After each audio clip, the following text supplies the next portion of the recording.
প্রতিদিনের মতো আজও কিন্তু নতুন একটি ভিডিও আপনাদের উপহার দেব বলে চলে এসেছি। সকলকে অনেক অনেক শুভ নববর্ষের শুভেচ্ছা জানাই। আশা করি সবাই ভালো আছেন, সুস্থ আছেন। আজ পয়লা বৈশাখ। এর আগে আপনাদের দেখিয়েছি আমরা সুন্দরবন বাড়িতে এসেছি। এখন আমার শাশুড়ি মা, আমি, বৌদি সবাই মিলে এখানে লক্ষ্মীনারায়ণ পূজা হয়েছে পয়লা বৈশাখে, প্রসাদ খেতে যাচ্ছি। আর এই গ্রামের প্রাকৃতিক সৌন্দর্যময় পরিবেশটা আপনাদের সঙ্গে শেয়ার করব। এই গরমের সময় আমাদের এখানে প্রাকৃতিক পরিবেশটা কেমন, সুন্দরবনের নদীর পাশ দিয়ে এখন যাব। পুরো ভিডিওটা স্কিপ না করে দেখতে থাকুন, আশা করি খুব ভালো লাগবে। রেডি হয়ে বেরিয়ে পড়েছি। চলো চলো চলো প্রসাদ খেয়ে আসি। চলো। পিসিমা, পিসিমশাই সবাই এসেছিল আমাদের বাড়িতে, আর সবাই মিলে এখন মামার বাড়ি যাচ্ছি প্রসাদ খাওয়ার জন্য। দেখছি প্রসাদ খেয়েছিস?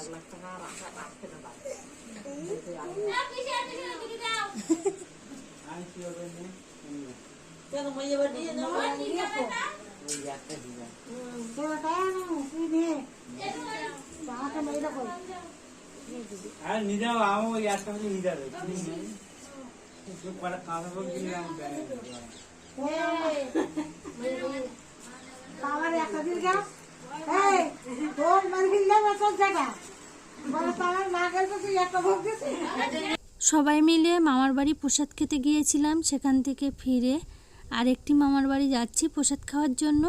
আর আমাদের এই সুন্দরবনে বিভিন্ন ডাল চাষ, ধান চাষ, এই গরমের ধান সব রকম চাষবাস হয়েছে।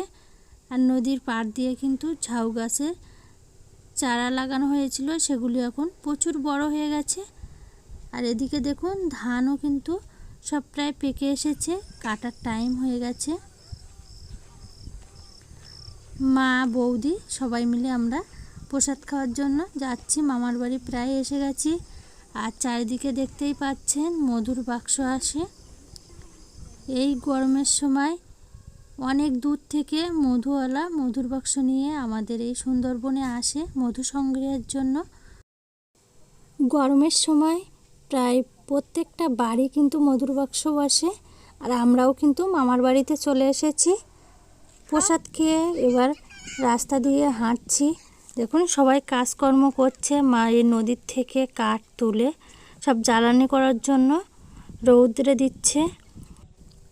আমাদের এখানে প্রচুর পরিমাণে গরম, তবুও চারিদিকে গাছপালা থাকার জন্য কিন্তু রৌদ্রের তাপটা কম লাগে। আর প্রাকৃতিক পরিবেশটা আপনারা দেখুন, চারিদিকে গাছে কিন্তু ভরে আছে। আর এই সময় প্রত্যেকটা বাড়ি মধুর বাক্স আসে। আমরা সবাই প্রসাদ খেয়ে বাড়ি যাব। গিয়ে কি রান্না বান্না হয় পুরো ভিডিওটা স্কিপ না করে দেখতে থাকুন। বাড়িতে চলে এসেছি। তেলাপিয়া মাছ, গাঁটি কচু রান্না করব। তেলাপিয়া মাছ খুব ভালোভাবে কেটে নিয়েছি। লবণ, হলুদ গুঁড়ো মাখিয়ে মাছ লাল করে ভেজে নিতে হবে। কড়াই খুব ভালোভাবে গরম করে নিয়েছি, তেল দিয়ে দেব। তেলও কিন্তু খুব ভালোভাবে গরম করে নিতে হবে, কড়াইয়ের চারিদিকে লাগিয়ে নিতে হবে।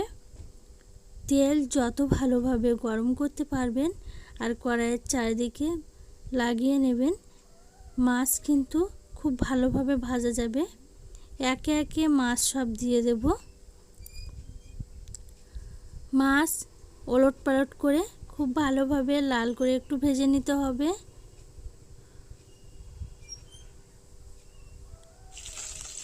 মাছ ভাজা কমপ্লিট হয়ে গেছে। ওলট পালট করে সব মাছ কিন্তু ভেজে নিয়েছি, উঠিয়ে নেব। মিডিয়াম আঁচে রেখে ওলট পালট করে মাছ সব ভেজে নিয়েছি। মাছ ভাজার কড়াইতে তেল ছিল, সামান্য তেল দিয়ে দিয়েছি। তেলে 5 ফোড়ন, পেঁয়াজ দিয়ে খুব ভালোভাবে নাড়াচাড়া করে কষাই করে নিতে হবে।